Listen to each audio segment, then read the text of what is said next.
అందరికీ నమస్కారం. Karnataka music class updates మీరు మన hindutemples.com చూడవచ్చు. ఏదైనా క్లాస్ మిస్ అయినా మీరు హిందూ టెంపుల్స్ గైడ్ వెబ్సైట్లో కర్ణాటిక్ మ్యూజిక్ పైన క్లిక్ చేస్తే మొదటి క్లాసు నుంచి లాస్ట్ అప్డేట్ క్లాస్ వరకు కనిపిస్తాయి. దయచేసి గమనించగలరు. అస్మద్ గురుభ్యో నమః. సంగీత విద్యార్థులకు శ్రోతలకు సంగీత సుమాంజలి. ఈనాటి క్లాసులో నాదం గురించి తెలుసుకుందాం. నకారం ప్రాణనామానం దకారం మనలం విదుః జాతః ప్రాణాగ్ని సంయోగాత్తేన నాదోభిధీయతే. నాదం అను రెండక్షరాల్లో నా అంటే ప్రాణమని, దా అంటే అగ్ని రూపమని చెప్పబడింది. ఈ రెండింటి కలయికే నాదం. శాంగదేవుడు మొదలగు లక్షణకారులు నాదం అనగా ఆత్మ, మనస్సు, అగ్ని, వాయువుల సంయోగం వలనే నాదం ఉద్భవించిందని చెప్పారు. అనగా పాట పాడాలన్నా లేదా మాటలు మాట్లాడాలన్నా శరీరంలో ఆత్మ మనస్సును కుదుపును, మనస్సు శరీరమునందుండి వాయువును కుదుపును.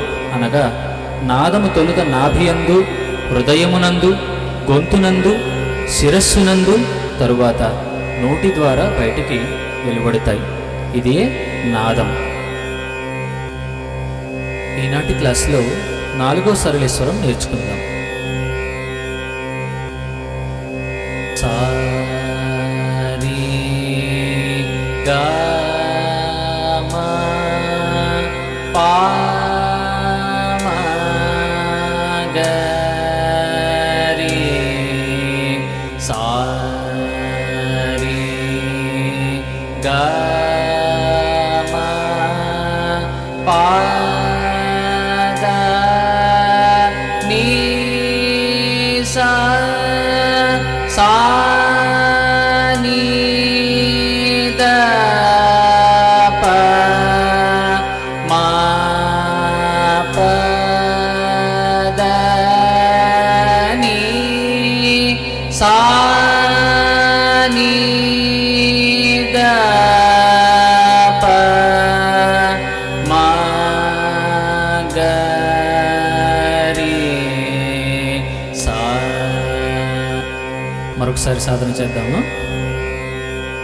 సా రి గా మా పా మా గ రి సా రి గా మా పా దా ని సా సా ని ద ప మా ప ద ని సా ని ద ప మా గ రి సా. ఇప్పుడు రెండవ కాలం పాఠం నేర్చుకుందాం. సరి గ మ ప మ గ రి సరి గ మ ప ద ని స సా ని ద ప మ ప ద ని సా ని ద ప మ గ రి స. మరొకసారి సాధన చేద్దాము. సరి గ మ ప మ గ రి సరి గ మ ప ద ని స సా ని ద ప మ ప ద ని సా ని ద ప మ గ రి స. ఇప్పుడు మూడవ కాలం సాధన చేద్దాం. సరి గ మ ప మ గ రి సరి గ మ ప ద ని స సా ని ద ప మ ప ద ని సా ని ద ప మ గ రి స సరి గ మ ప మ గ రి సరి గ మ ప ద ని స సా ని ద ప మ ప ద ని సా ని ద ప మ గ రి స. నేర్చుకున్నారు కదా 4వ సరళేశ్వరం. అందరూ బాగా సాధన చేయండి. ధన్యవాదాలు.